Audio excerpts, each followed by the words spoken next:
Sean Laidlaw was nervous.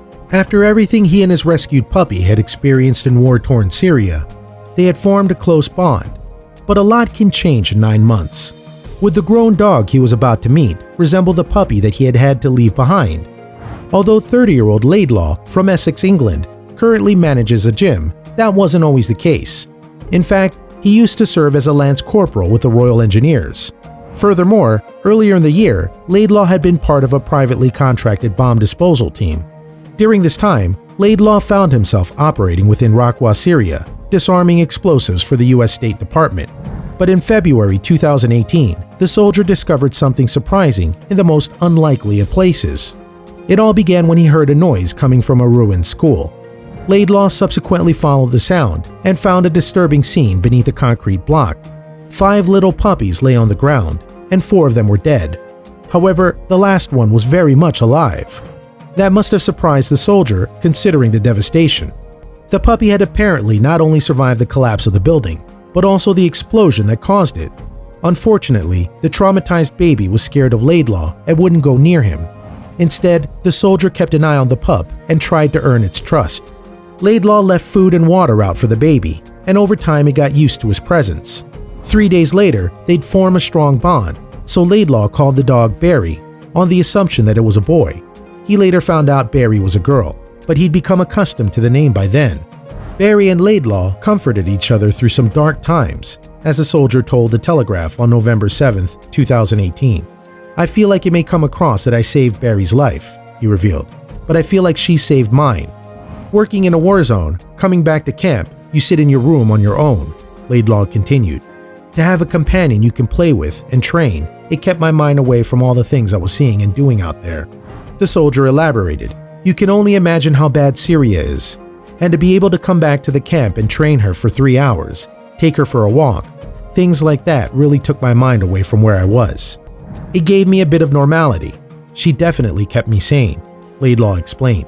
"She stayed with me all day, every day. She did jobs with me. I'd wake up, she'd come eat with me. She'd then sit in the passenger seat of my car when we drove to Raqqa."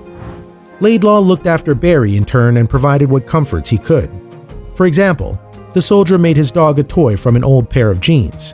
He even used the material from a bulletproof vest to create Barrie a harness for their walks. Laidlaw and Barrie were inseparable for 2 months, but in April 2018, the soldier took a trip home. Although he expected to be back in Syria sooner or later, Laidlaw received an unexpected call. It was an order for the soldier to stay in England.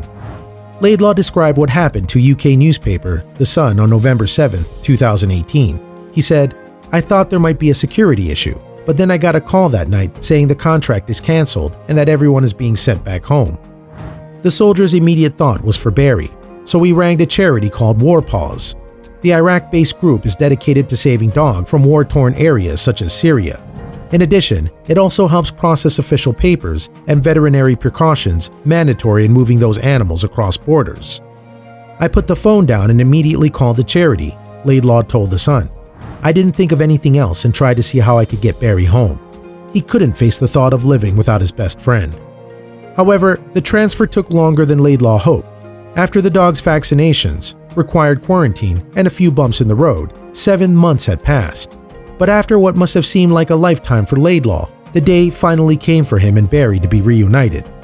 In fact, Laidlaw traveled to Paris to collect Barrie from War Paws. Despite his excitement though, Laidlaw had his reservations. "One of my biggest fears was that she wouldn't recognize who I was," he told the Daily Telegraph, "or that she would be a different dog to the girl I left." But he needn't have worried. As record footage of their reunion reveals, Barrie remembered Laidlaw. The two had a touching reunion full of emotion and lots of belly rubs for Barrie. "It was pure joy when she realized who I was," he said. "She's exactly as she was back in Syria. It was just great to have my dog again," Laidlaw said. Now, he and Barrie can enjoy life at a much more leisurely pace than they did in Syria. "Everyone's got their lives. My parents and girlfriend are at work, and so when I get back, I at least know I've got my dog, and she'll always be there. I think as soon as Barrie and I bonded where I could pick her up, for me she'd already become my dog," Laidlaw concluded. "Having a companion is one of the best things to help with PTSD. A dog always makes you happy, always wants to be with you."